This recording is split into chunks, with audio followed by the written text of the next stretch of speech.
జిల్లాలో పనిచేస్తున్న అంగన్వాడీ టీచర్లకు, ఆయాలకు ముందుగా నమస్కారం తెలియజేస్తా ఉన్నా.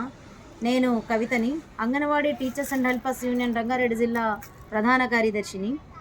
ఈరోజు మన రంగారెడ్డి జిల్లా కలెక్టరేట్లో ఈ మధ్యకాలంలో వచ్చిన అంగన్వాడీలో మిషన్ భగీరథ సర్వే చేయాలని చెప్పేసి పైనుంచి సర్కులర్ వచ్చిన పరిస్థితి ఉంది.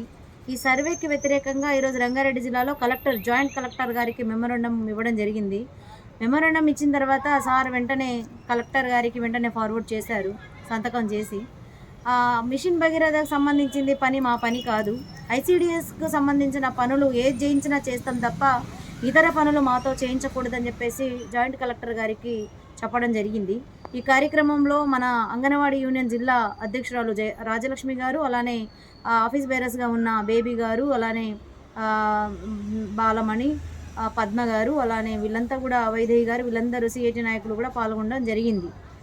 తర్వాత సారు ఆ విషయం చెప్పిన తర్వాత వెంటనే ఎన్నికలకు సంబంధించింది మన రంగారెడ్డి జిల్లాలో ఎమ్మెల్యే ఎలక్షన్స్తో పాటు పార్లమెంట్ ఎలక్షన్లకు సంబంధించిన డబ్బులు కూడా మన జిల్లాలో అంగన్వాడీ టీచర్లకు ఇవ్వలేదు. అయితే ఇతర జిల్లాలో వెంటనే బడ్జెట్ రిలీజ్ చేశారు, ఇతర జిల్లాలో ఉన్న వాళ్ళు ఇచ్చేశారు.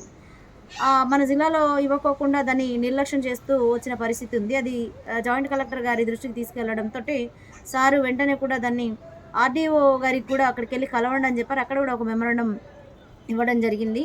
మేడం గారితో చాలాసేపు మాట్లాడడం జరిగింది. మన దగ్గర అంటే రంగారెడ్డి జిల్లాలో బడ్జెట్ రిలీజ్ చేశారు, కింద మండల స్థాయిలో ఉన్న ఎంఆర్ఓ గారులకు కూడా ఇవ్వడం జరిగింది. కానీ మన మండలాలకు వచ్చిన తర్వాత ఈ బిఎల్ఓలో అనేక రంగాల్లో పనిచేస్తున్న ఉద్యోగులు కావచ్చు, ఇతర రంగాల్లో పనిచేస్తున్న వాళ్ళు ఉంటారు. వీళ్ళంతా కూడా బడ్జెట్ వాళ్లకు మొత్తం డిస్ట్రిబ్యూషన్ చేశారు. అంగన్వాడీలకు ఇచ్చే దాంట్లో లోపం జరిగింది, వాళ్ళకు బడ్జెట్ సరిపోలేదని చెప్పేసి ఆఫ్ చేయడం జరిగింది. అప్పుడు మేడం గారికి మేము చెప్పింది ఏంటంటే, ఈ 15 రోజులు ఎండలనక చాలా ఎండాకాలంలో ఈ పార్లమెంట్ ఎలక్షన్స్ జరిగాయి. గతంలో ఎమ్మెల్యే ఎలక్షన్స్ జరిగినప్పుడు కూడా 15 రోజుల పాటు గ్రామాల్లో ఇల్లు తిరిగి స్లిప్పులు పంపిణీ చేసింది అంగన్వాడీ టీచర్లు. కాబట్టి అంగన్వాడీ టీచర్లకు వెంటనే మీరు బడ్జెట్ ఎక్కడ అడ్జస్ట్మెంట్ చేస్తారో చేసి అంగన్వాడీ టీచర్లకు రంగారెడ్డి జిల్లాలో ఉన్న వాళ్ళందరికీ ఇవ్వాలని చెప్పేసి, బిఎల్ఓలకు ఇవ్వాలని చెప్పేసి మేము కూడా డిమాండ్ చేయడం జరిగింది. మెమోరాండం అందజేశాం. మేడం వెంటనే నేను కలెక్టర్ గారికి ఫైలు పెట్టడం జరిగింది. కలెక్టర్ గారు సంతకం కాగానే జిల్లాలో డిస్ట్రిబ్యూషన్ చేస్తామని చెప్పేసి చెప్పడం జరిగింది. దాని తర్వాత మన డీడబ్ల్యూ గారికి కూడా పద్మజ మేడం గారికి కూడా మనం డీడబ్ల్యూ గారికి అందజేయడం జరిగింది. డీడబ్ల్యూ మేడం గారు, మన పీడీ గారు మన రంగారెడ్డి జిల్లాలో ఆఫీస్లో లేరు. ఇంకో జాయింట్ అధికారి ఇంకో మేడం గారు ఉన్నారు, తనకు ఇవ్వండి అని చెప్పారు. మేడం గారికి ఫోన్లో కూడా మాట్లాడాము. ఈ మిషన్ భగీరథ సర్వేకి సంబంధించింది మా పని కాదు, మేము చెయ్యము. ఈ పని నుంచి మమ్మల్ని మినహాయింపులు ఇవ్వాలి, ఇవ్వకపోతే రానున్న రోజుల్లో ఖచ్చితంగా పోరాటం చేస్తాం. ఐసీడీఎస్కి బలోపేతం చేయడానికి ఐసీడీఎస్కి సంబంధించిన ఏ పనులు వాళ్లకు స్కిల్స్ డెవలప్మెంట్ చేసుకొని ఇంకేదైనా పనులు అప్పచెప్పండి తప్ప. ఇప్పుడు ఎండాకాలం ఈ రోజు నుంచి స్కూల్స్ స్టార్ట్ అయినాయి.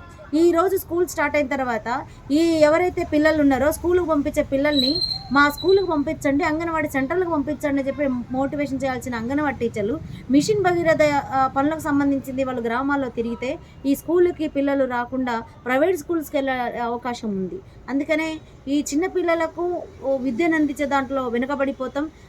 అలానే గర్భిణీ స్త్రీలకు, బాలింతలకు పోషణ అందించే దాంట్లో కూడా వెనుకబడిపోతాం. వాళ్ళ యోగక్షేమాలు మంచి చెడు తీసుకోవడానికి మనం దగ్గరలో ఉండం. కాబట్టి ఈ సర్వేని వెంటనే తీసుకోవాలని చెప్పేసి మేము చెప్తా ఉన్నాం. అలానే బిఎల్ఓ డ్యూటీకి సంబంధించిన డబ్బులు ఇమీడియట్గా కూడా మా అంగన్వాడీ బిఎల్ఓల అకౌంట్లలో వేయకపోతే ఖచ్చితంగా రంగారెడ్డి జిల్లాలో మేము ఖచ్చితంగా కలెక్టర్ ఆఫీస్ ముందు ధర్నా నిర్వహించబోతామని చెప్పేసి మేము ముందుకు విజ్ఞప్తి చేస్తూ ఉన్నాం.